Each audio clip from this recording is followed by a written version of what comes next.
Okay, hey everybody, welcome to the retreat recap. We will make this short and sweet. We know there are a number of people who have an extended stay right now in a learning technology council meeting who weren't able to make it. So like I said, we'll make this short and sweet. First of all, we did a retreat. We did it on September 28th. There's Heather being very being very productive and of course, graphing things. Okay, so I'm going to turn it over to Chris because one of the things that was announced was the liminal journal. And there's Heather now. Chris, you go. Oh, there she is. Hi, Heather. The liminal journal is now accepting call for proposals, so it was sent out. Yay. Yay! Yes. The first call is December 1st. The second call will be January 15th, and the revisions will be due March 15th. So we have a call for proposals that's been sent out, and the idea is go here. There's also a step-by-step guide to help you walk through the subscription process. We're also doing some book reviews as well. And so we also have a list of books we've suggested. Now, again, you can choose whatever book you want. It's focused on educational technology. But we're looking at, this is sort of, if you don't have an idea of what to start with, this is a good list to go to. And then if you find something, once you get a flavor for what we're looking at, then you can also go ahead and pick another book that you feel fits into that parameter as well. So we also have a guideline for the book review, so it's set up. So myself and Donna Hall will be going ahead and being the editors for the book review. So if you have any questions, feel free to contact us. And our information is there. So again, the time is January 1st and March 1st as well for the follow-up. In case your December is busy for some reason, don't know why, your end of November might be busy, but you can go ahead and use that. So lots of cool stuff. Again, we're looking for a wide variety of different types of manuscripts and information for you to submit. So if you have any questions at all, feel free to contact Donna or myself or Kay, and we're happy to have you run ideas by us. So back to whoever's doing communications. Heather, do you want communications or do you want me to take them? We're just basically going through the ideas.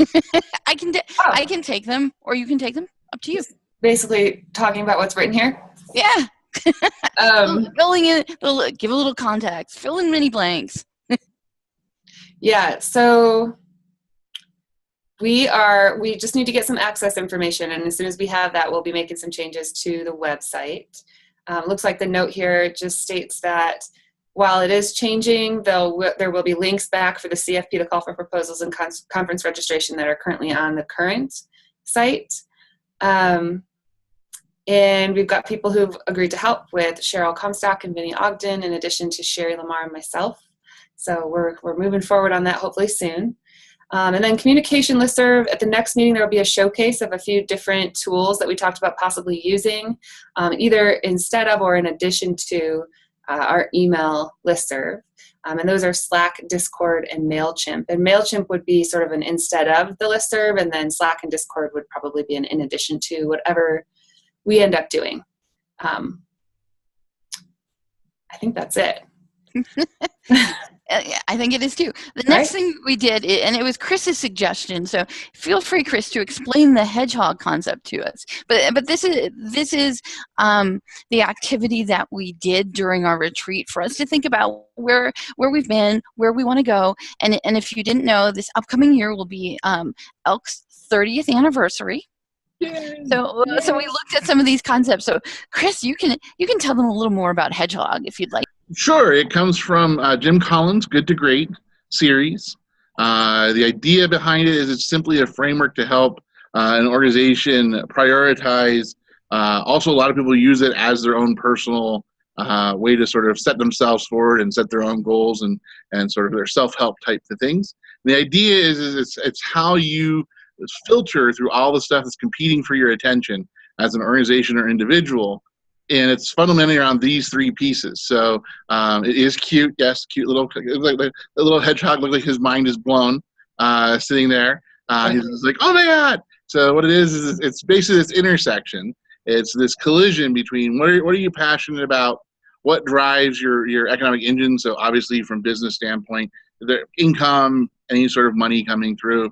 For social sectors, it could also be that piece. Well, because as a nonprofit, you also have to have money to run, to be able to do things like have a conference, be able to do different things like that. And then what can you be the best of the world at? And so that's sort of what your focus is. And the idea is you narrow everything down, and then you use this as a guiding principle as you work your way through life, or through your next 5-year plan, or however long you want to do this. So businesses that are using this, social providers that are using this, typically this is something they do about every 3 to 5 years, because as we know, things change. Your organization can move around, it can evolve and mature. So there's different things that you use, but it's a really good, quick, and easy way to get everybody on the same page really, really quickly, and it gives everybody one thing they can really hang their hat on as far as why are we here and what are we doing.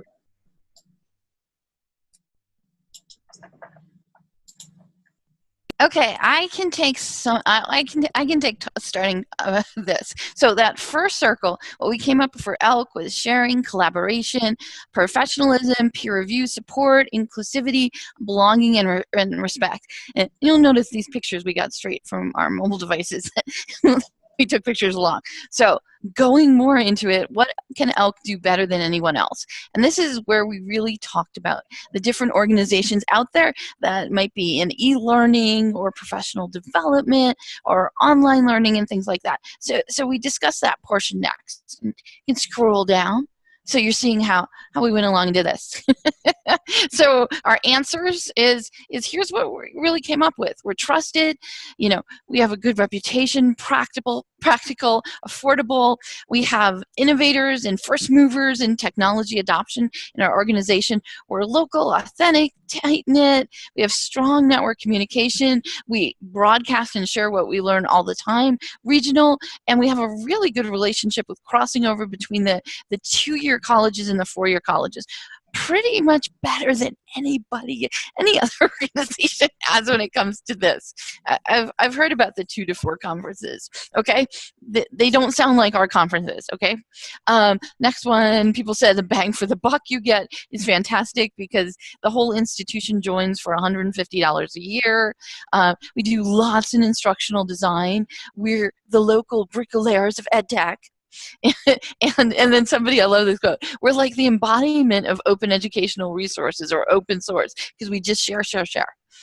Okay, you can scroll down, and this was just like what bricklayer was. There's tinkerers, experts who learn through experience, and then the final third circle is what we talked about there is what Chris said. The third circle is what resources and what finances we have. So, if you have any questions about that circle, you can ask me. So that was what we came up with for the hedgehog concept. So, okay, the theme of the conference. Heather, do you want to take the theme of the conference so we can share talking? Yeah. So we talked about the fact that it's the 30th anniversary and what are traditional gifts for our 30th anniversary. I forget what the first one was. I think it was like paper. Or something that it was diamonds, and nobody people were making faces about diamonds. Yeah. They were like diamonds and pearls are the 2, and with pearls it was pretty easy to land on the idea of pearls of wisdom. So we went with that for the overall general theme, and then we broke up into different groups. Do you want me to talk a little about the tracks, Kay? Yes, so people can start getting them ready and start thinking about what they want to do for them. Yeah. So one of the groups focused on tracks for the conference around the themes, and then the other 2 groups focused on other things that were related to the theme. And the image shows sort of our brainstorming around that, where we talked about the theme and the things that we saw as trends in the field right now, trying to sort of relate that back to the theme as much as possible.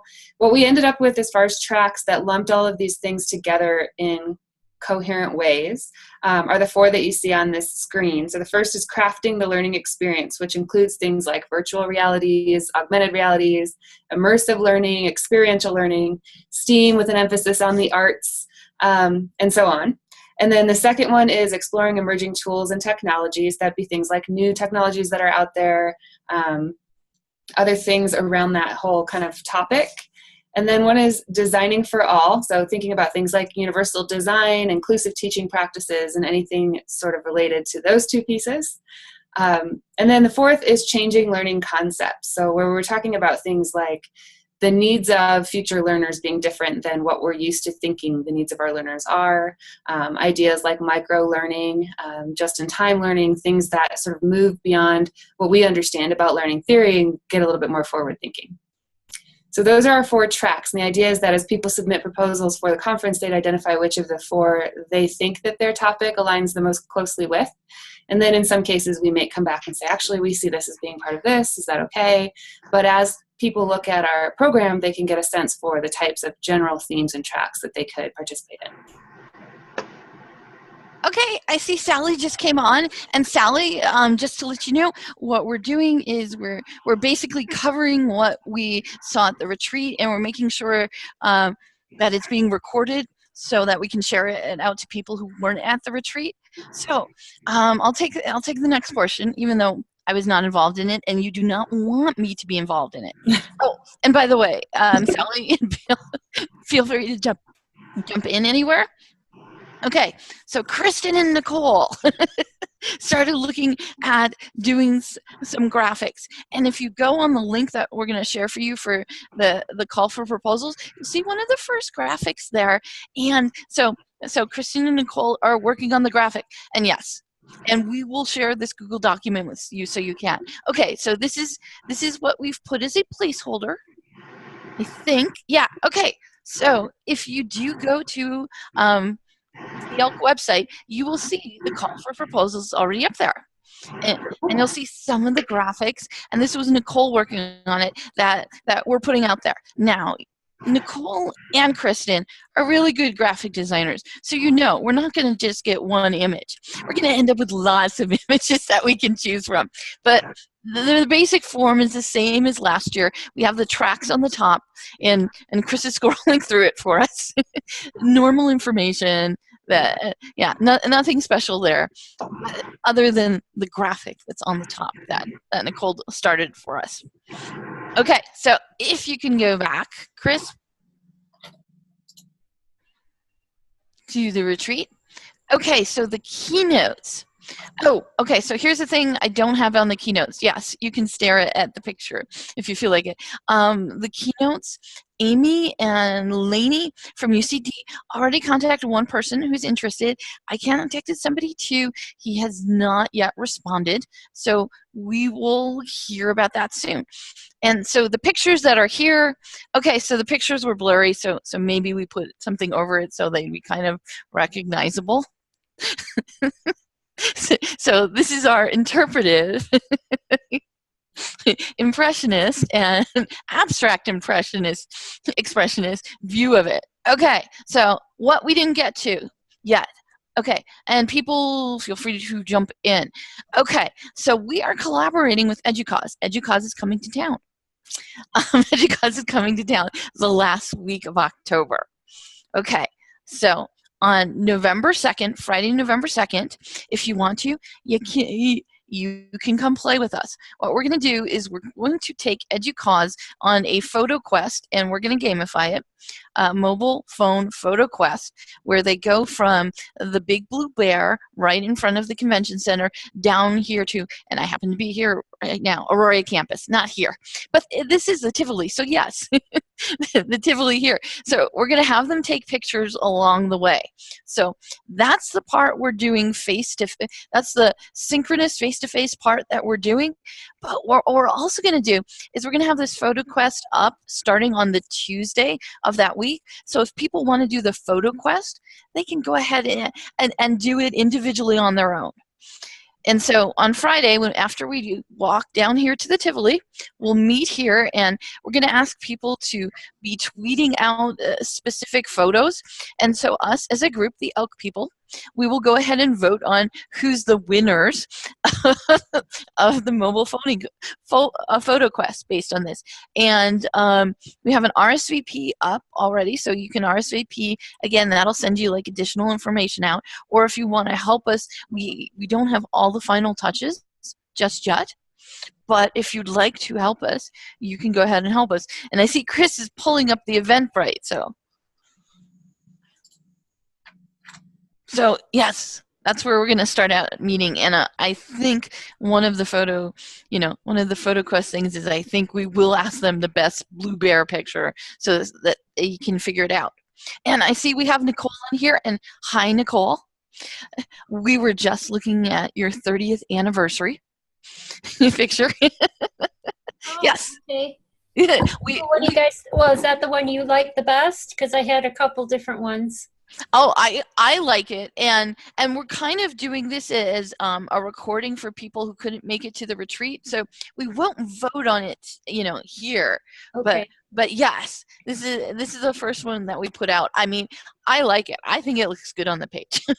Okay. I mean, if people are going to choose, like I said, I have more than one. If they don't like, because I was worried that maybe that one was like a little too much. 'Cause the other ones were like a little more subtle. No, don't worry about it. I think it looks good. And we were talking just a little bit because we're going down the retreat thing. And when we got to that, we were going like, oh, Kristen and Nicole, I'm sure will give us lots of options. Okay, as long as y'all are happy. Yes.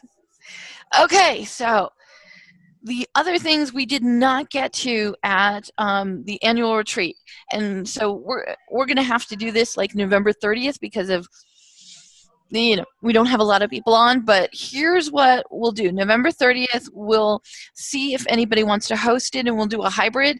Just in case there'll be like snow. We will be figuring out what our monthly meetings are. And if you can scroll down, the other things we'll be figuring out at the November 30th meeting is what kind of virtual offerings we'd like to do. Like what kind of webinars do we want to do, podcasts? We did the tech trek, and it worked well. We could do more tech treks and have fun. Oh, and I'm glad Sally's on, because I know Sally at Regis University and me at Front Range, we'd like to do a reflective practice when it comes to hybrid classes with hybrid instructors, and people are doing hybrid training. And I know John Johnson wants to do that too. So we'll see, starting like in the beginning of the year, if we can't get some hybrid reflective practices going on where during a lunch, and not a Friday lunch because Fridays are crazy at this point in time, but some other lunch, like maybe Wednesday, like we meet at noon and we bring our hybrid instructors in and we discuss different topics and we share practices and things like that. The other thing, and this ended up being, we didn't get to discuss this in our retreat, but are we going to record our conference keynotes this year? And then last but not least, research collaboration potential. As an organization, we can start doing this. And that's it, Chris, totally blank. So questions or thoughts or anything else from anybody else? I like the idea of collaboration with EDUCAUSE, so put me in if I can do that. I'm going to be there. Yay! No, it will be really cool. It will be cool. It's the Games and Learning constituency group that will be sponsoring us, and they haven't done this before. So they are interested in seeing what it looks like. Fun. Yeah. Anything else from anyone else? Chris, who's obviously using my account for Zoom. No, he's actually doing the recording, so he could be on an Ethernet cord rather than on wireless. So the second K Novak says no. Heather, Sally, you guys have anything before we close? No. Nope. Okay, Nicole? No, I don't have anything. Okay, and then we'll circle back to Bill. Bill, anything before we stop this? I'm good. That's the first time we heard Bill speak in this. He was speaking there. before. Yeah. Hey, I spoke up earlier saying I couldn't hear you. Yes, you did. and that was very helpful for us, by the way. Okay, then we'll close it here. This was our recap. Thank you for people for coming in, and we'll put this recording up so people can go ahead and listen to it. And it's only about 20 minutes, so a lot less annoying than if we did it for like 60 minutes. Okay, I don't mean to interrupt you. No, it's okay. Well, are there still dates that need to be claimed for the monthly meetings? There is every date that needs to be claimed. That never happened. I must have missed that then. I came in late. So is that sort of the action item for everyone to consider? Yes, absolutely. That we'll do. So November 2nd is when anybody who wants to come down to, I'll have more details, but we'll start at the convention center and then come down to Tivoli. So that will kind of be like our professional development for the fall. But then the November 30th meeting, we'll decide on the places and times and the sponsors for all the other meetings. Okay. So yes, important to send at least somebody from your organization to the November 30th meeting. Or if you can't. And where's the November 30th meeting? I don't know. Where do we want to have the November 30th meeting? Okay. I can host it, if that works. Yes, that works. Do you? Okay. Okay. Okay, so we'll do that, and we'll also make it. We'll try and make it a little hybrid for people, just in case of weather. First of all, in case of weather, right? Because somebody coming from Fort Collins, it might be great down in Denver, but maybe Fort Collins is having a problem. So we'll make sure that we can make it hybrid, and we'll figure out the rest. We'll figure out the rest of the dates. Who was it? Ugh. I feel like somebody offered from Ames did. Yeah, it was Cheryl. Cheryl, yep. Do we want to ask her? Yeah, let's ask her. I'll email her. Okay, and then if she can't, Denver's DU's a nice I'll be a backup, yeah. Yeah. Okay, anything else from anybody else? So, Kay, you're going to send out like a reminder to see if more people want to be involved with EDUCAUSE? Oh, yeah. Okay, good. Because I just kind of forgot about that until you sent me that email. So I'm glad you did. Oh, yeah. I'll send it out. I'll send it out to more people. And here's the thing. You can help us organize it and have the fun doing that. Or people can come that day. 2 options. Cool. Yeah, 2. Heather's like, for efficiency's sake, okay, use one hand. Yeah. Okay. Anything else, guys? Nope. Okay. Then I will do what Heather just showed me. Peace out. Okay. Bye. Bye.